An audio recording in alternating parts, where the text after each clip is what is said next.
সারা জুড়ে জুড়ে লা ইলাহা লা ইলাহা নারায়ে তাকবীর আল্লাহু আকবার দিন ইসলাম জিন্দাবাদ জিন্দাবাদ খতিব সাহেবের আগমন শুভেচ্ছা স্বাগতম গজনাইপুরের পক্ষ থেকে লাউ লাউ লাউ সালাম গজনাইপুরের পক্ষ থেকে তোর কাম শেষ নেই আলহামদুলিল্লাহ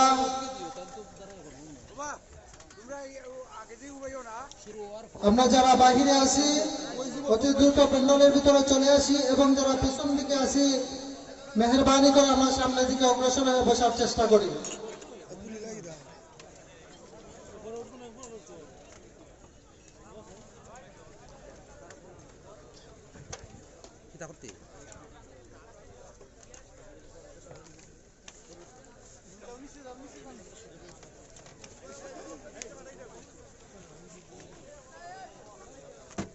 এই আসেনি সব টিভি আমারটা করিস না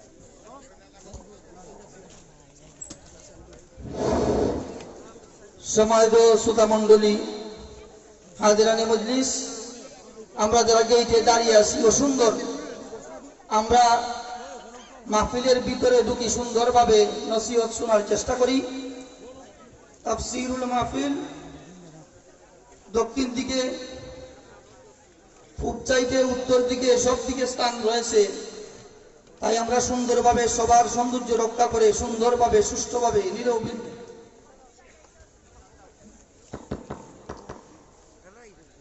السلام عليكم ورحمة الله وبركاته.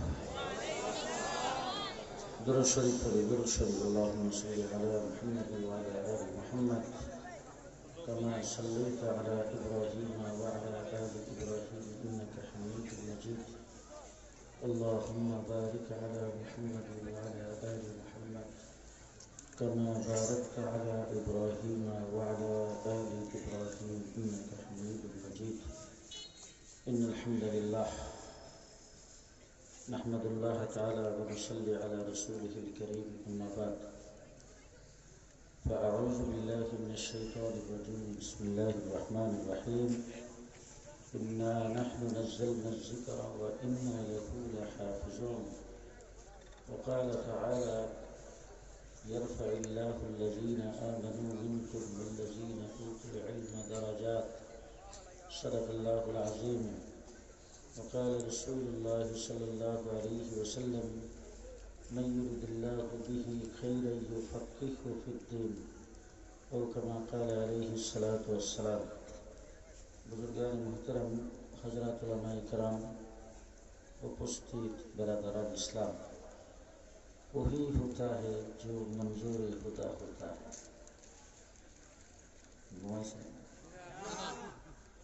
जिंदा आছেন তো? হ্যাঁ, সবাই জিন্দা আছেন? वही होता है जो मंजूर खुदा होता है। এটাই হয় যেটা আল্লাহ পাকের পক্ষ থেকে মঞ্জুর হয়। কি বলেন? মানুষের কোনো পরিকল্পনা কোনো কাজে আসে না যদি আল্লাহ মঞ্জুর না করে।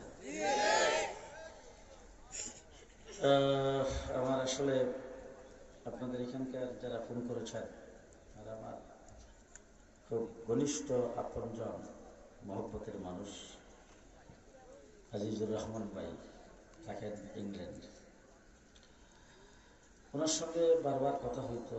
আমি ওনাকেও বলছি যে 9টার পরে যাওয়া যাবে না, আমি এর ভিতরে আপনাদের এখানে হাজির হব।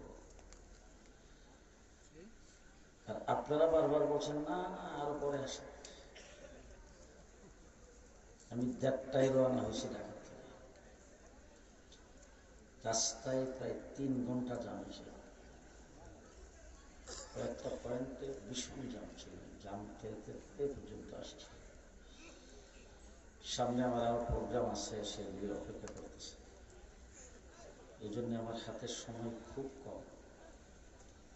কয়েকটা কথা বলবো, ওয়াজ না।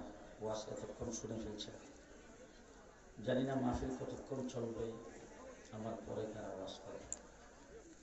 ওয়াজ নসিহত অনেক শুনেছে, সামনে শুনবেন, আজকের মাহফিলও শুনেছে।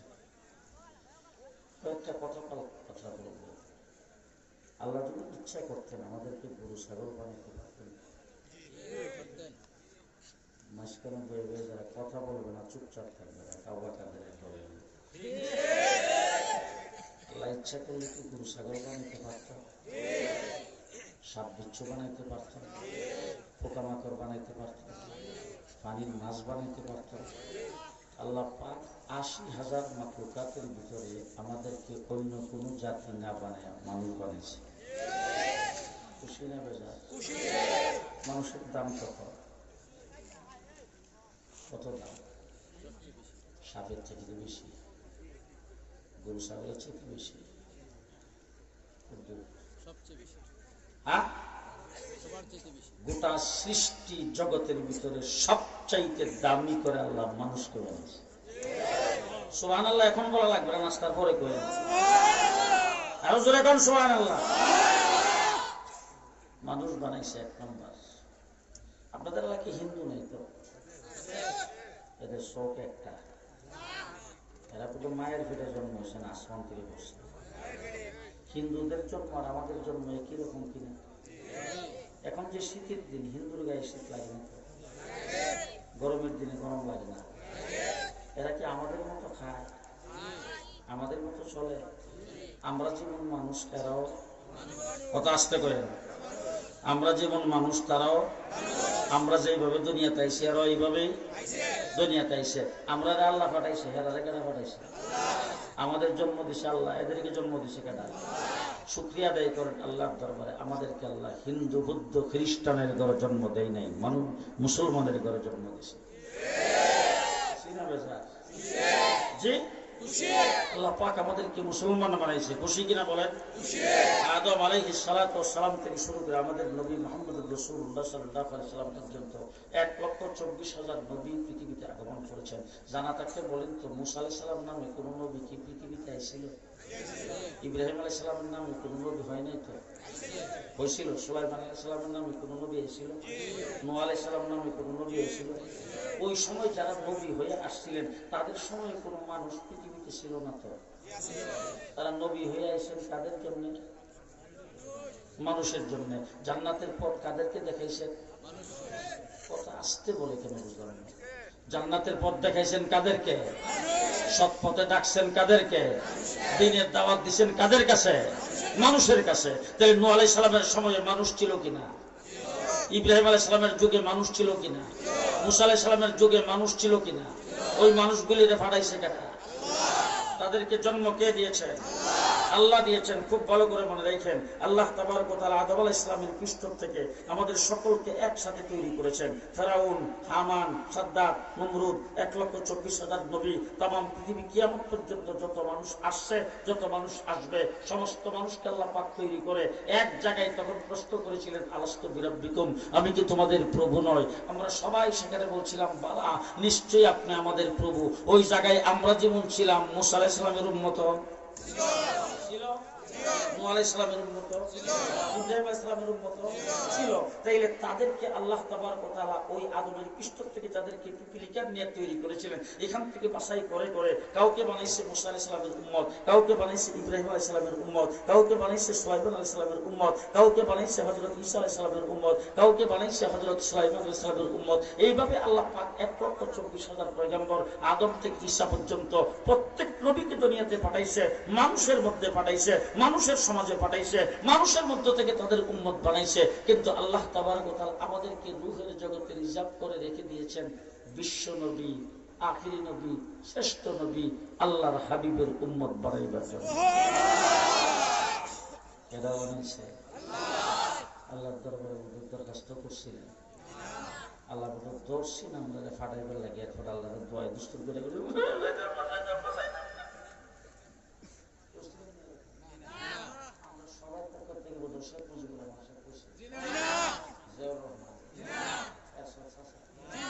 কেউ কইছিল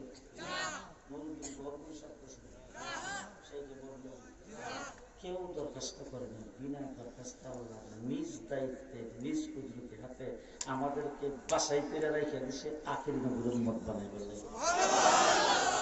২৪ ঘন্টা যদি আল্লাহর দরবারে সেজদাই করে থাকে, শুকরিয়া আদায় করে না। খুশি না? খুশি না বেজা? আরো জোরে, খুশি না বেজা? খুশি না বেজা? নবী মুহাম্মদ রাসূলুল্লাহ সাল্লাল্লাহু আলাইহি ওয়াসাল্লামের উম্মত হওয়ার জন্য মুসা আলাইহিস সালাম আল্লাহ পাকে ডাক দিয়ে বসে, আল্লাহ নবুয়তের লিস্ট থেকে নাম ডাকাইটা লাগিয়ে জিরাতে শহীদ হয়ে যাবে, আখিরে নবীর উম্মত বানাইলাম। সুবহানাল্লাহ। মুহাম্মদ রাসূলুল্লাহ সাল্লাল্লাহু আলাইহি ওয়াসাল্লামের উম্মত খুশি না বেজা? আদম আলাইহিস সালাম জান্নাতে গেছে, যায় দেখে জান্নাতের প্রত্যেকটা গাছের পাতায় পাতায় লেখা আল্লাহর নামের সঙ্গে আমার নবীর নাম। হাওয়া আলাইহিস সালামকে আল্লাহ পাক জান্নাতে সৃষ্টি করছে। ছোট ছোট কথা ভালো করে মনে রেখে, হাওয়া আলাইহিস সালামকে আল্লাহ জান্নাতে সৃষ্টি করছে। সৃষ্টি করার পরে আদম আলাইহিস সালাম যখন হাত দিয়ে ধরতে গেছে, আল্লাহ ডাক দিয়ে একটা মহরাদায় করো আগে। আদম আলাইহিস সালামকে আল্লাহ আসিন না জিবি আসিন আল্লাহ বলে, কেন? কারণ দেখো আমার কাছে কি টাকা পয়সা আছে? আদম আলাইহিস সালাম রোজগার করতে তো, চাকরি করছে, ব্যবসা বাণিজ্য আছে, খেত কামার কাজ করা, জান্নাতের ভিতরে আল্লাহ দেখায়। আদম আলাইহিস সালাম আল্লাহ, আমি টাকা ফোন করি, পয়সা ফোন করি, পাউন্ড নাই, ডলার নাই, আমার কাছে কিছু নাই, মহড়া দেখে দিতে কি দিয়া? আল্লাহ রাব্বুল আলামিন ডাক দেয়, আমার নামের সাথে যে নামটা লেখা দেখছো, এই নামের উপর দুরূদ শরীফ পড়ে পাঠ করো। আমাদের নবী মুহাম্মদ রাসূলুল্লাহ সাল্লাল্লাহু আলাইহি ওয়াসাল্লামের উপর দুরূদ শরীফ পড়ে আদম আলাইহিস সালাম, হাওয়া আলাইহিস সালামের মহড়া দেখছে। সেই নবীর উম্মত খুশি না বেজা? খুশি না বেজা? যত নবী আল্লাহ দুনিয়াতে পাঠাইছে সব নবীর কাছে জিবরাইল আমিন ওহী লইছে। কেডা? জিবরাইল আমিনকে আল্লাহ পাক পাঠাইছে ওহী দিয়া সমস্ত নবীর কাছে, আদম থেকে আমাদের নবী পর্যন্ত সমস্ত নবীর কাছে জিবরাইল আমিন ওহী নিয়ে আসছে। কোন নবীর কাছে আসছে জীবনে মাত্র একবার, কাহার কাছে আসছে 5 বার, কাহার কাছে আসছে 3 বার, কাহার কাছে আসছে 7 বার। সবচেয়ে বেশি আসছে হযরতে মূসা আলাইহিস সালামের কাছে 400 বার, আর ইব্রাহিম আলাইহিস সালামের কাছে 40 বার। আমার নবী 23 বছরের নবুয়তি জিন্দেগিতে জিবরাইল আমিন আইছে 24,000 বার। আচ্ছা, এত জোরে সুবহানাল্লাহ বলে রাত্রে সমস্যা না, মাইছে শুনতো আসতে গেলে ভালো হয় না? কয়বার? 24,000 বার। এবার ঘরে যদি মোবাইল থাকে, টেলিভিশন মানে ক্যালকুলেটর থাকে, যাই একটা হিসাব করে বাড়ি করেন তো 23 বছরের ভিতরে 24,000 বার আইলে দৈনিক কয়বার করে পড়ে? আল্লাহ জিবরাইল আমিন কইছে, তোমার আর কোনো কাম নাই, ডিউটি একটাও। আমার হাবিব যেখানে যায় তুমি সেখানে যাই। রাসূল গেছেন বদরে, জিবরাইল বদরে, রাসূল গেছেন উহুদে, জিবরাইল উহুদে, রাসূল মদিনায়, জিবরাইল মদিনায়, রাসূল হুনাইনে, জিবরাইল হুনাইনে, রাসূল গেছেন সুলহ হুদাইবিয়া, জিবরাইল হুদাইবিয়া। হুজুর যেখানে জিবরাইল সেখানে, হুজুর যেখানে জিবরাইল সেখানে। 24,000 বার জিবরাইল এসে। যত নবী আল্লাহ দুনিয়াতে পাঠাইছে সব নবীদের আল্লাহ পাক মুজিজা দিয়েছেন, কাউকে নবুয়ত প্রমাণের জন্য। অলৌকিক ঘটনা। আপনারা আমার বাংলা বুঝতেছেন না? কথা বুঝতেছেন তো? যেটা দিয়া নবুয়ত প্রমাণিত হয়, অলৌকিক ঘটনা আল্লাহ সমস্ত নবীদেরকে দিছে। কাউরে দিছে একটা, কাউরে দিছে 2টা, কাউরে 5টা, কাউরে 3টা, এইভাবে দিছে। যত নবী আদম থেকে ঈসা পর্যন্ত যত নবী পৃথিবীতে আসছে, সমস্ত নবীকে আল্লাহ পাক যত মুজিজা দান করেছেন, সবগুলি যদি গড়ে ক্যালকুলেটর মেশিন দিয়ে ভাগ করা হয়, প্রত্যেক নবীর ভাগে 3টা করে পড়ে। আর আমার নবীর পালা যখন আসছে, আল্লাহ রাব্বুল আলামিন ডাক দিয়ে কয়, আপনার মাথার থেকে পায়ের পাতা পর্যন্ত পুরা বডিটাই মুজিজা। আপনার জন্মের থেকে মৃত্যু পর্যন্ত সারা জীবনটাই মুজিজা। আপনি দাঁড়াইবেন মুজিজা, বইবেন মুজিজা, হাঁটবেন মুজিজা, শুইবেন মুজিজা, কথা কইবেন মুজিজা, চুপ করে থাকবেন মুজিজা, চোখ দিয়ে তাকাইবেন মুজিজা, চক্ষু বন্ধ করবেন মুজিজা, হাত লাড়া দিবেন মুজিজা, আঙ্গুল লাড়া দিবেন মুজিজা। আপনি আঙ্গুল লাড়া দিবেন, আকাশের চন্দ্র 2 টুকরা হয়ে যাবে। আপনি আঙ্গুল দিয়ে ইশারা দিবেন, গাছ আপনার পায়ের কাছে এসে কালিমা পড়তে থাকবে। আপনি আঙ্গুল লাড়া দিবেন, আপনি হাত উপরের দিকে উত্তোলন করিয়া দোয়া করবেন। উমর ইবনুল খাত্তাবকে আপনার দরবারে মুসলমান বানায় পাঠিয়ে দেওয়া হবে। আপনি রাস্তার কিনারে দাঁড়ায় হাত উঠাইবেন, আবু হুরায়রার মার অন্তরে হেদায়েত পৌঁছায় দেওয়া হবে। আপনি মসজিদের মিম্বরে বসে হাত উঠাইবেন, হাতটা মুখে মুছবার আগে মদিনাতে বৃষ্টি নাজিল করে দেওয়া হবে। নবী সাল্লাল্লাহু আলাইহি ওয়াসাল্লামের প্রস্রাব পায়খানা মিশকে আম্বর চাইতে বেশি সুগন্ধি। রাসূলের শরীর থেকে গাম বের হয়, শরীরের গামটা মিশকে আম্বরের চাইতে বেশি সুগন্ধি। মুহাম্মদ রাসূলুল্লাহ সাল্লাল্লাহু আলাইহি ওয়াসাল্লামের গোটা জিন্দেগিটাই মুজিজা, রাসূলের 3.5 হাত বডি পুরোটাই মুজিজা। সেই নবীর উম্মত খুশি না বেজার? এবার হযরত নূহ আলাইহিস সালাম 950 বছরের নবী। কয় বছর? 950 বছর। আর আমার নবীর নবুয়তির বয়স 23 বছর। কয় বছর? 23 বছর। 950 বছরে নূহ আলাইহিস সালামের উম্মত হইল 80 থেকে 82 জন। নূহ আলাইহিস সালামের উম্মত কয়জন? কয় বছরে? ঘুমাইছো? কথা দি কইনি। কয় বছরে 950 বছর উম্মত হইল 82 জন। আর আমার নবীর 23 বছরের জিন্দেগি। হ্যাঁ, নবুয়তি জিন্দেগি। রাসূল সাল্লাল্লাহু আলাইহি ওয়াসাল্লাম 10 বছর 13 বছর পর্যন্ত মক্কাতে খালি নির্যাতন হয়েছে। তাইফের জমিনে রাসূল পাথরের মতো বৃষ্টির আঘাত খাইছে, রাস্তা দিয়ে হাঁটতে গেছে, পায়ের নিচে কাঁটা বিছাইছে, রাস্তা দিয়ে হাঁটতেছে, যুবকরা এসে পাথর মারছে, রাস্তা দিয়ে হাঁটতেছে, মহিলাগুলি এনে মাথায় ঢেলে দিছে, হুজুর হেরাম শরীফে নামাজের সেজদায় গেছে, উটের নারী বুড়ি এনে, পচা নারী বুড়ি এনে রাসূলের গাড়ির উপরে রেখে দিছে। হুজুর আকরাম সাল্লাল্লাহু আলাইহি সাল্লামকে 4 বছর পর্যন্ত সাহাবে আবি তালেবের ভিতর বন্দী করে রাখছে। রাসূলের সঙ্গে কেউ সাক্ষাৎ করতে পারবে না, হুজুরের সঙ্গে কেউ দেখা করতে পারবে না। এরকম নির্যাতন 23 বছর বুক করার পরে মাত্র সামনে রয়েছে 10 বছর। হুজুর গেছেন মদিনায় বদরের যুদ্ধে যুদ্ধ করার জন্য। আবু জাহেল যায় ডাক দিছে, খেলা হবে। যে আবু জাহেল কইছে খেলা হবে, আল্লাহর নবী আসমানের দিকে তাকে আল্লাহর ডাক দেন, আল্লাহ মদিনাতে আইছিলাম শান্তিতে থাকবার লাগে, এখানে কোনো শান্তিতে থাকতে দিত না। এইখানে এসে ডাক দিছে খেলা হবে। আল্লাহ রাসূলকে আল্লাহ ডাক দেখো, তুমিও কয়ে দাও আমরা খেলার জন্য প্রস্তুত। গত 15 বছর পর্যন্ত আমাদেরকে যারা ডাকাডাকি করছে খেলা হবে, আমরা 15 বছর খেলার মাঠে ছিলাম। জেলে যাওয়ার আগে যেই ভাষায় কথা বলছি, জেল থেকে বেরিয়ে সেই ভাষায় কথা বলছি, 15 বছর খেলার মাঠে ছিলাম। তোমরা আমাদের সঙ্গে খেলা করছো পুলিশের অস্ত্রের বিনিময়ে। তোমাদের কোনো শক্তি নাই, পুলিশের অস্ত্র দিয়ে গুম করছো, হত্যা করছো, আমি আইনা করে রাখছি। রাসূল সাল্লাল্লাহু আলাইহি সাল্লাম তখন আবু জাহেলের সঙ্গে খেলতে গেছে, সাথে 313 জন। কত জন? হিসাব মিলেন 313 জন। পরের বছর উহুদের যুদ্ধ, সেখানে রাসূল সাল্লাল্লাহু আলাইহি সাল্লাম অংশগ্রহণ করছে। উম্মতের সংখ্যা 750। ষষ্ঠ হিজরিতে 6 বছর পরে সুলহ হুদাইবিয়া যাইতে ছিল মক্কা নগরীতে উমরা করার জন্য। কাফেররা বাধা দিছে, মক্কায় যাইতে দেবে না। রাসূল সেখান থেকে চুক্তিপত্র কইরা তারপরে ফেরত আসছে। সেই জায়গার মধ্যে উম্মতের সংখ্যা 1400। অষ্টম হিজরিতে রাসূল মক্কায় প্রবেশ করেছেন, উম্মতের সংখ্যা 10,000। দশম হিজরিতে রাসূল আরফার ময়দানে হাজির হয়েছেন, উম্মতের সংখ্যা 1,24,000।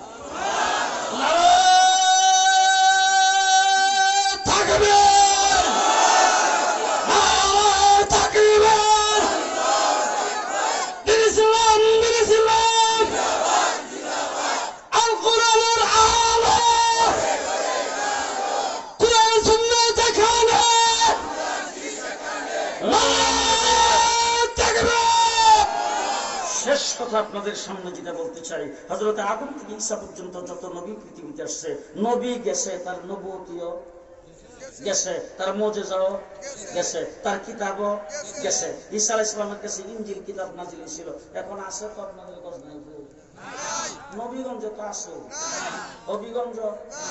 অল পৃথিবী চ্যালেঞ্জ করে বলতে চাই খ্রিস্টান জগৎকে, বাবার বেলা হলে তোমাদের নবীর কাছে ঈসা আলাইহিস সালামের কাছে ইনজিল কিতাবটা নাজিল করছিল, এটার একটা মেন কপি দেখাও। আসেনি? নাই। নবী চলে গেছে, তার কিতাব চলে গেছে, তার মুজিজাত চলে গেছে, তার দিন চলে গেছে, তার দিন চলে গেছে, তার নবুয়তি চলে গেছে, তার কৃষ্টি কালচার যাবতীয় সবকিছু চলে গেছে। আমার নবী পৃথিবীতে আসছে, চলে গেছেন দুনিয়ার থেকে আজকে 1450 বছর।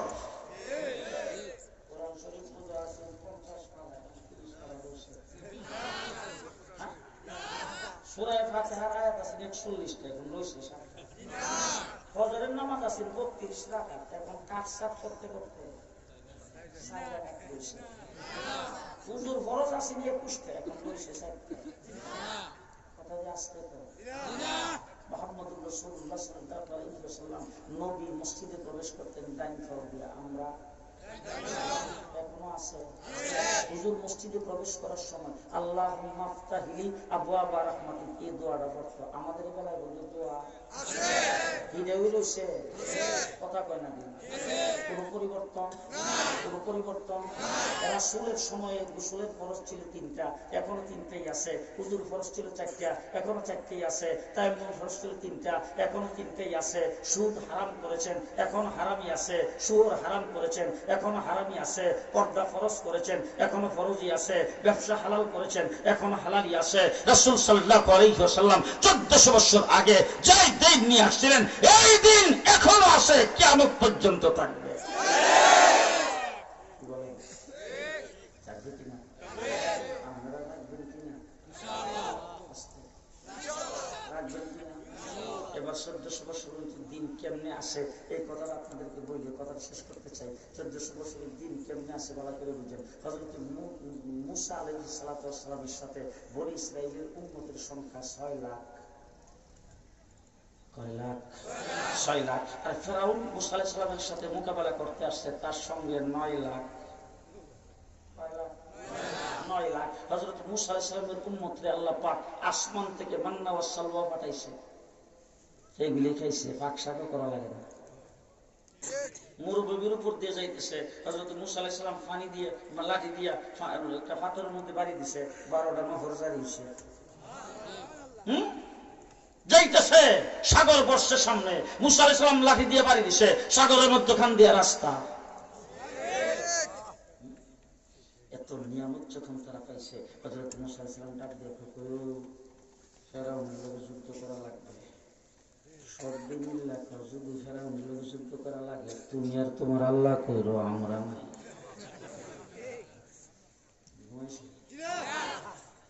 মূসা আলাইহিস সালামের কারণ এবার আসেন দেখি, মূসা আলাইহিস সালাম চলে গেছে, তার দিন চলে গেছে, তার কিতাব চলে গেছে, সমস্ত নবী চলে গেছে, দিন চলে গেছে, তার কিতাব চলে গেছে, কৃষ্টি কালচার সব চলে গেছে। আমাদের নবীটা রইল কেমনে? কি জন্য রয়েছে? একটা তো হলো যে আল্লাহ পাক হেফাজত করবে, আর একটা হলো আল্লাহ যে হেফাজত করবে, আল্লাহ দিন হেফাজতের জন্য গজনাইপুর বাজারে কোনো অফিস আছে তো? জিবরাইল আমিন বছরে একবার এই অফিসে আয়। জি, আপনাদের সিলেট শহরে কোনো একটা অফিস আছে যেখানে জিবরাইল, মিকাইল, আজরাইল সবাই বছরে 3বার করে আসে? এরকম কোনো অফিস আছে? আল্লাহ দিন হেফাজত করবে, আল্লাহ আমাদের দিয়া করবে। ঘুমাইছো? আমাদের দিয়া করবে। কেমনে করবে? আপনাদের মধ্যে থেকে কাউরে বানাইবো হাফেজ, এর সিনার ভিতরে কোরআন শরীফ ঢুকাই দিব। কাউরে বানাইবো আলেম, এর সিনার ভিতরে কোরআনের অর্থ ঢুকাই দিব। কাউরে বানাইবো মুফতি, এর সিনার ভিতরে ফতোয়া ঢুকাই দিব। কাউরে বানাইবো মুহাদ্দিস, এর সিনার ভিতরে হাদিস ঢুকাই দিব। হ্যাঁ, এইভাবে আল্লাহ পাক দিন হেফাজত করবে। কিভাবে হেফাজত করছে? মূসা আলাইহিস সালামের উম্মত বলছে যদি যুদ্ধ করা লাগে তুমি আর তোমার আল্লাহ কইরো। আর আমার নবীর উম্মত সংখ্যায় কম, হিজরত করে গেছে মদিনায়, পাও নিয়েছে মাদিনায়, মাথা বুঝাইবার জায়গা নাই, খানা পিনার কোনো ব্যবস্থা নাই, বউ বাচ্চা ফেলাই আসছে মক্কায়, এখন টেনশনও বাসে না, এমন একটা অবস্থার মধ্যে গেছে। ওখানে যাইয়া থাকবো কই, খাইবো কই? রাসূল সাল্লাল্লাহু আলাইহি ওয়াসাল্লাম মদিনার একজন সাহাবীকে ডাকছে, ডেকে বলছে তোমার কোনো ভাই আছে? বলে হুজুর আছে। তোমরা কই ভাই? হুজুর আমরা আরো 2 ভাই। তাহলে তুমি সহ 3 জন খাও, তোমার লোক আরেকটা ভাই দিলাম, তোমার 4 জন। মক্কার একজনকে দিয়ে দিচ্ছে সাথে। এইভাবে একজন একজনের সঙ্গে ভাই বানাইয়া লজিং সিস্টেম, জাগির সিস্টেম এরকম ভাবে দিয়া একজন সাহাবীর সঙ্গে আরেকজন দিচ্ছে। এইভাবে দিয়ে হুজুর তাদেরকে পুনর্বাসন করতে চেষ্টা করতেছে। এমন সময় যখন আবু জেহেল যায় যুদ্ধের জন্য ডাক দিছে, মক্কায় আক্রমণ করতে গেছে, রাসূল সাল্লাল্লাহু আলাইহি ওয়াসাল্লাম সাহাবায়ে কেরাম সবাই ডাকছে, এখন কি করা যায়? হুজুর আকরাম সাল্লাল্লাহু সাহাবায়ে কেরামকে ডাইকা সাহাবায়ে কেরামের কাছ থেকে কথাবার্তা শুনতেছে।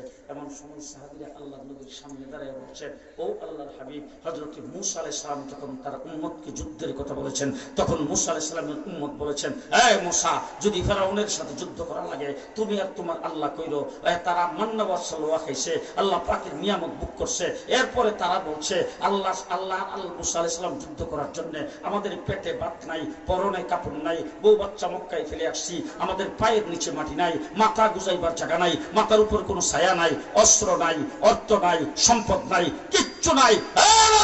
তারপরে আপনার সামনে দাঁড়ায়া পরিষ্কার আমরা বললাম, আমাদের দেহের ভিতরে যতক্ষণ প্রাণ থাকবে আমরা আপনার ডাইনে বামে সামনে পেছনে যুদ্ধ করতেই থাকবো, যুদ্ধ করতেই থাকবো, আপনার গায়ে একটা আসল লাগতে দেব না।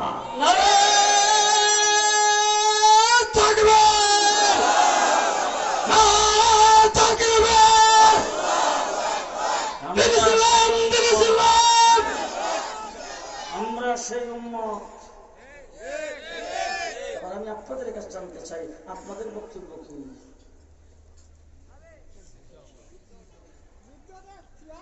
আপনাদের কি বক্তব্য? জানি না আপনারা কি বলবেন। এমন কোন অবস্থার যদি সৃষ্টি হয়, যেমন গত এই ডিসেম্বর মাসের 16 তারিখ মিস্টার মোদী সাহেব বক্তৃতা দিছে, পাকিস্তানের বিজয় দিবস নাকি হিন্দুস্তানের বিজয়। রক্ত দিলাম আমরা, মরলাম আমরা, ইজ্জত দিলাম আমরা, বাড়িঘর সারা হইলাম আমরা, মোদী বলে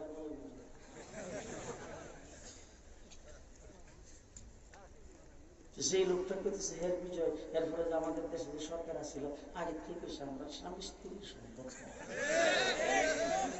এখন স্বামী স্ত্রীর সম্পর্ক যে হোক কয় এক প্রেমটা কেমন করছে। এরকম প্রেম যখন লাগাইছে, লাগাইবার পর মেয়ে যদি প্রেম করে আরেক ছেলের সঙ্গে, এরপরে যদি মেয়ে বাইর থেকে বাইকে যায় না, বাইকে গেলে তখন কি করে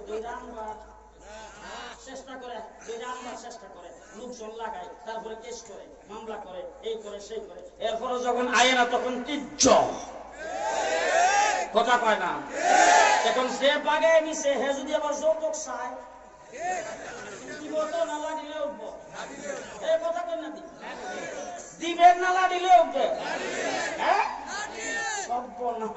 তুমি আপনার মেয়েদেরও বাগিয়ে নিয়েছ, আবার যৌতুক চাও। ঘটনাটা কি বুঝলাম না? মেয়েও বাগে নিলে আবার যৌতুক চাও, এটা কি ঘটনা?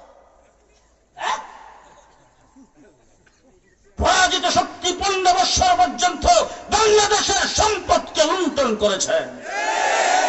ফিউন 700 কোটি টাকার মালিক। আচ্ছা, যার ফিউন 700 কোটি টাকার মালিক, হ্যাঁ 500 কোটি আর বুঝবার বাকি আছে। এরপরে যারা কথা করে তারা কোন করে? কথাটা এই জন্য বলতেছি, আমাদের 3-4 দিক পর্যন্ত চতুর্দিকে করে ঘেরাও করে রাখছেন সেই ভারত, যারা বাবরি মসজিদকে ভেঙে দিয়েছে, যারা বাংলাদেশে, যারা ওই দেশের মুসলমানদেরকে এনআরসির মাধ্যমে নাগরিকত্ব বাতিল করে দেশ থেকে উৎখাত করতে চায়, যারা কোরবানির গোশত কিনা বাজার থেকে ফুটলার মধ্যে লইয়া যাইতেছে, এরপরে ফিরেছে, যাদের ফ্রিজের মধ্যে কোরবানির গরুর গোশত পাওয়ার কারণে ফিরেছে, এখানে গরু জবাই করা নিষিদ্ধ, মসজিদে নামাজের ভিতরে সেজদায় গেছে, সেখানে লাগিয়ে গেছে, দেখছেন না? এই সমস্ত কিছু যারা করতেছে তাদের ফেডের ভিতরে আমরা আল্লাহ না করুক, আল্লাহ না করুক, আল্লাহ না করুক, আমাদের দেশের পরাজিত শক্তি তাদের খুলে যেয়ে বসছে।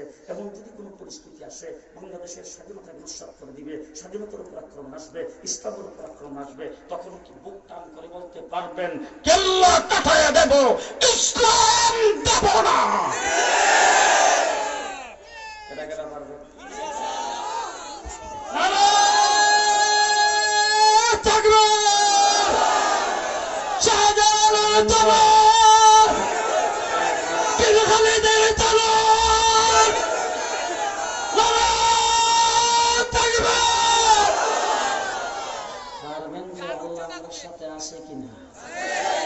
সিলেটের মানুষ যদি আল্লাহ যা আছে যদি কইয়া বোঝান লাগে, ওয়াজ করে বোঝান লাগে, এই ওয়াজ আর করে লাগবে। শাহজালাল মুজাহিদি আমানি রহমতুল্লাহ আলাইহি প্রথম আইসেন ঢাকা, প্রথম আইসেন ঢাকা শোনার আসার পরে শুনছে সিলেটে একজন রাজা আছে, গৌরবর্ণ, হে মুসলমানদের উপর অত্যাচার করতেছে, শূন্য 360 জনের লইয়া ডাইরেক্ট সিলেট। যখন 360 জন লইয়া আইতেছে করে শুনছে, নদীর যে কি নদী, সুরমা নদী, ওই সুরমা নদীর মধ্যে নৌকা টোকা আছে, সব তীরে পারে উঠাই দিয়েছে। মৌলবীর দল যখন পার হইতে না পারে, ঠিক শাহজালালের সময় ওই যে মৌলবীর দল পার না হওয়ার জন্য রাজা গৌরগোবিন্দ যে নৌকা যেভাবে উঠেছিল, ঠিক শাপলা চত্বরের দিন 2013 সালে ঢাকা শহরের চতুর্দিক দিয়া বুড়িগঙ্গা নদীর নৌকা সব উঠে গেছিল এক সূত্রে কাটা। শাহজালাল যখন পারে গেছে আর কি, তখন সারা কিন্তু এই পারতে তামাশা দেখে, এই নদী পারে তো মনে গাইতে পারতো। এরা যখন ইয়ামান থেকে আসি সাঁতার জানে, সাঁতার করে জানি না, এরা খুব এতমিনা ওখান থেকে ছায়া দেখতেছে, ছায়া খালি দেখে। শাহজালাল মোতার দিয়ে আমার ইসাইয়া নদীর কিনারে যখন দেখে যে নৌকা টোকা কিচ্ছু নাই পারবা, আবার তখন একটা বাতাসও শুরু হয়েছে, নদীর মধ্যে ঢেউ শুরু হয়েছে। শাহজালাল সবাই ডাক দেখো নামাজের মুসল্লা খুল রে। হেরাজে হেরাজে ওই কাছ থেকে দেখতেছে নামাজের মুসল্লা খুল কইছে, তখন হেরা এতদিন রে ও আর ফার হইতো না রে, আমাদের নামাজ পড়ো বুঝছে না। আর তো আবার কোনো চান্সই নাই, এখন নামাজের মশলা যখন বাইর করতেছে নদীর ফারে নামাজের মশলা বিছাইয়া হেরা এখন নামাজই পড়বো, এই কথা করে হেরা রিল্যাক্সে কারুছে আর কি। যেই নামাজের মশলা বাইর করে সবাই হাতে নিচ্ছে, শাহজালাল ডাক দিয়ে একটা পানির উপরে বিছায়া আল্লাহু আকবার, সব নামাজের মশলা পানির মধ্যে বিছাইয়া শাহজালাল নামাজের মশলা আগে উঠছে, বাকি 360 জন সব দিয়ে উঠছে। উঠছে পরে দেখে যে বাতাসে ঢেউ আইতেছে, নামাজের মশলা এই পা নামাজের মশলা যখন হেই ফার যায় উঠছে আর কি, রাজা গৌর গোবিন্দকে ডাক দেখো খেলা হবে। যেই খালি কইছে খেলা হবে, শাহজালাল মুজারে দিয়ে আমি ডাক দেখো মুয়াজ্জিন বেটা কইরেন। হুজুর একটা কথা ভালো করে মনে রাখেন, অনেক একটা ইতিহাস ভুল বলে আমাদের দেশে অনেক ওয়াজ করতে এসে শাহজালাল ঈসা ছেলেদের জন্য আজান দিছিল, রাজা গৌর গোবিন্দ আস্তানা ধরে চুর হয়ে গেছিল। এটা আসলে সত্য না, সত্য কথাটা হইল শাহজালাল ডাক দেখে মুয়াজ্জিন করি, মুয়াজ্জিন সামনে এসে তো জি হুজুর, যেখানে জি হুজুর দেরি করে স্কুলে আজান দেয়। শাহজালাল নিজে আজান দিছে না মুয়াজ্জিন? মুয়াজ্জিন আজান দিছে। আমি তো বলি যদি শাহজালাল নিজে আজান দিত তাইলে সিলেটের পাহাড় একটা পাথর সব সব নেই। শাহজালাল মুজারা দিয়া মানে মুয়াজ্জিন একজন আজান দেয়। যেই মুয়াজ্জিনে আজান দিছে, রাজা গৌর গোবিন্দের আস্তানায় কিলোফোনিয়ার লাগা। কিলোফোনিয়ার কথা শুনতেছেন না? দেখছেন তো ইউটিউবের মধ্যে স্টাস ঘুমাইছো কিলোফোনিয়াতে আগুন লাগছে, তুস্টার দেখতেছেন তো? আচ্ছা শীতের দিন তো ভালো, হ্যাঁ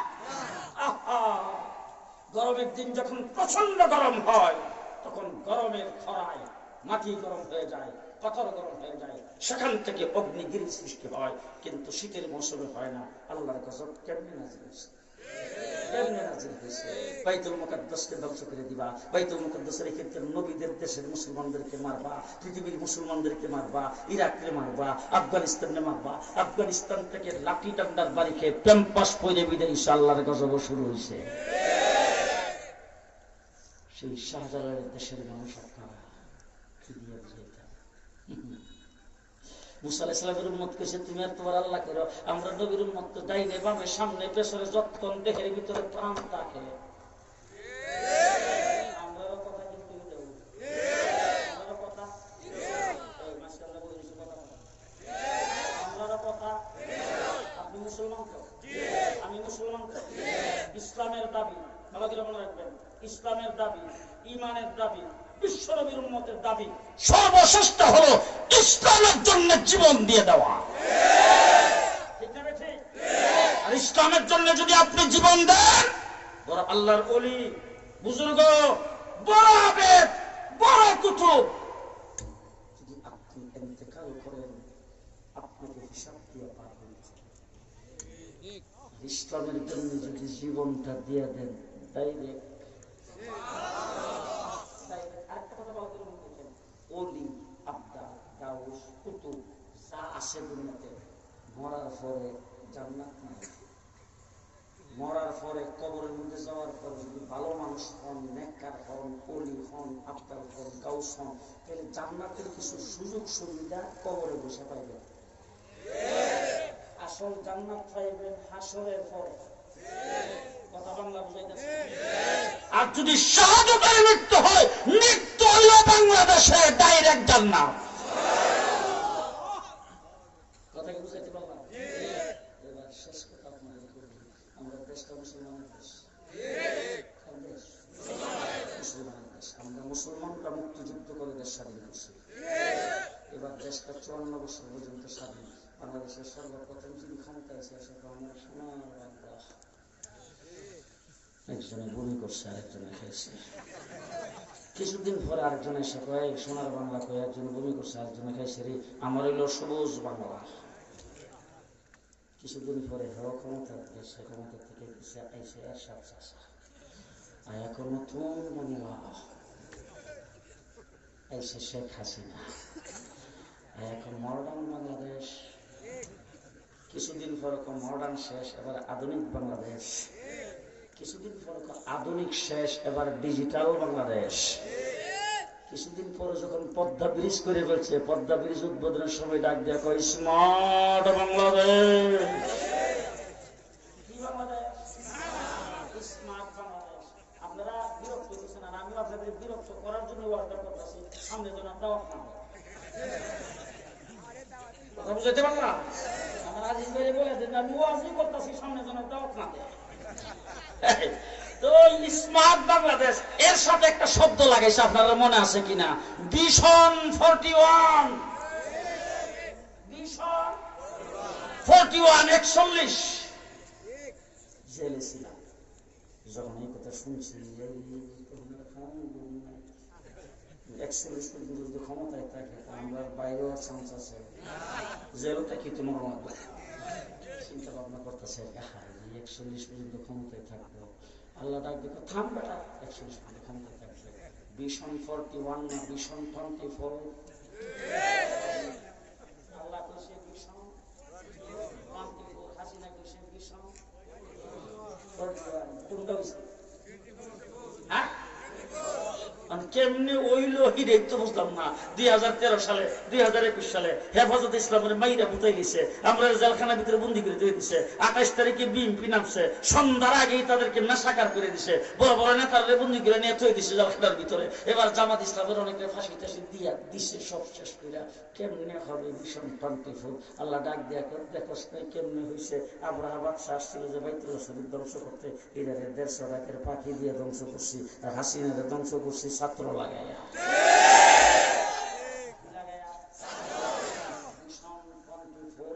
আল্লাহ তাবারক ওয়া তাআলা ছাত্রদেরকে মাঠে নামায়া, মাদ্রাসা স্কুল কলেজের ছাত্র নামছে মাঠে, নামছে রাস্তায়, স্লোগান দিচ্ছে, আন্দোলন করতেছে, গুলি চালাইছে, মরতেছে। এর ভিতর থেকে মসজিদে যখন আজান হয়েছে তখন রাস্তায় রাজপথে একজনকে ইমাম বানায়া আল্লাহু আকবার বলে নামাজের মধ্যে দাঁড়িয়ে গেছে। নামাজের মধ্যে দাঁড়ানো মানে আল্লাহর সঙ্গে কানেকশন লাগানো, আল্লাহর সঙ্গে কানেকশন লাগায়া ফাঁকে দিয়ে আন্দোলন করে দেশ থেকে যখন এত বড় একজন পরাশক্তি, তাম পৃথিবীতে অনেকের পতন হয়েছে। আমি জানি না আপনারা যারা এখানে আসেন এমন পতন কোনোদিন দেখছে কিনা। আর প্রধানমন্ত্রী পদত্যাগ করছে, প্রেসিডেন্ট পদত্যাগ করছে, মন্ত্রীরা পদত্যাগ করছে, এমপিরা রয়েছে, পরবর্তীতে নির্বাচন হয়েছে, আবার হয়তো কেউ বিরোধী দল হয়েছে, কেউ সরকারি দল হয়েছে, এরকম হয়েছে। এমন পতন আমি আমার জীবনে কোনো ইতিহাসেও পড়ি নাই, আমার এই 60-70 বছর বয়সে কোনোদিন দেখি নাই। একটা এমপিও নাই, একটা মেম্বার চেয়ারম্যানও নাই। আর এমন কি কোনো মসজিদের ইমাম যদি তাদের দলের দল সমর্থন করছে হিটাও নাই। মসজিদের খতিব তারা সমর্থন করছিল হিটাও নাই। কথা কোনা কথা ঠিক না ঠিক? তাবলীগের আমির আওয়ামী লীগ করতো হিটাও না।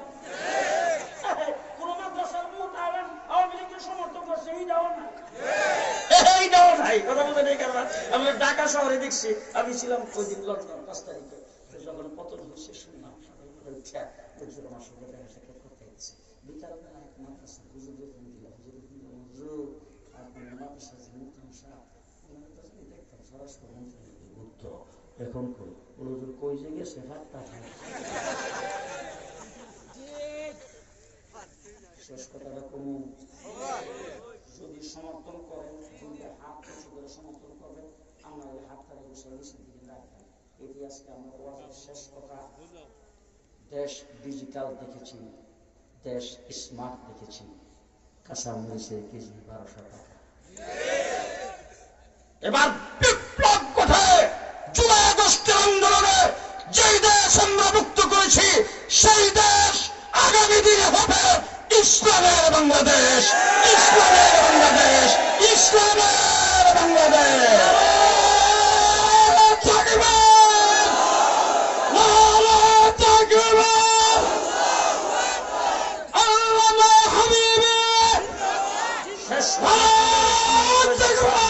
শেষ কথা আপনাদের আপনাদের সামনে বলে যাচ্ছি, ও আমার যুবক, ও আওয়ামী লীগ, ছাত্রলীগ, যুবলীগের ভাইরা, ও বিএনপি ছাত্র যুব দলের ভাইরা, ও বিভিন্ন রাজনৈতিক দলের ভাইরা, ও খেটে খাওয়া খাওয়া মানুষের সন্তানেরা, ও মুসলমানের সন্তানেরা, শেষ আওয়াজ আপনাদের সামনে দিয়ে গেলাম। জীবনে অনেক শ্রম দিয়েছি, অনেক স্লোগান দিয়েছি, অনেক রক্ত দিয়েছি। এবার যদি আবার রক্ত দেওয়া লাগে, ইসলামের জন্য রক্ত দেব, ইসলামের জন্য রক্ত দেব। রাজি আছেন? রাজি আছেন? রাজি আছেন? পরিষ্কার শেষ কথা আপনাদের সামনে বলে গেলাম, যদি ইসলামের জন্য আবার যদি রাস্তায় নামতে হয়, ইসলামের জন্য প্রয়োজন হলে আপনাদের গজনাইপুরের এই রাস্তাকে ব্লক করে সিলেটের সাথে ঢাকার যোগাযোগ বন্ধ করে দিতে হবে।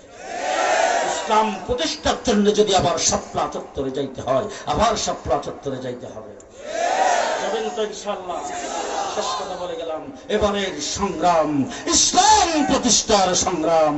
নাসরুম মিনাল্লাহ, ফাতহুন করিম, আবাশশিরিল মুমিনিন। আসসালামু আলাইকুম ওয়া রাহমাতুল্লাহি ওয়া বারাকাতুহু। আমার সাথে সময় খুব কম, আমার খুব দ্রুত আরেক জায়গায় যেতে হবে, এই জন্য আমি আপনাদের কাছ থেকে বিদায় নিচ্ছি। কেউ মুসাফা করার চেষ্টা করবেন না।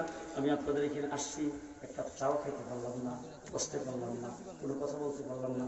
বেশ কয়েকজনের সঙ্গে মুসাফা হয়েছে, যারা লন্ডন থেকে আসছে, লন্ডনে করে ব্যবসা করে, এখন বাংলাদেশে আইসে এই বিষয়টা আপনাদের দিয়ে গেলাম। আসসালাম।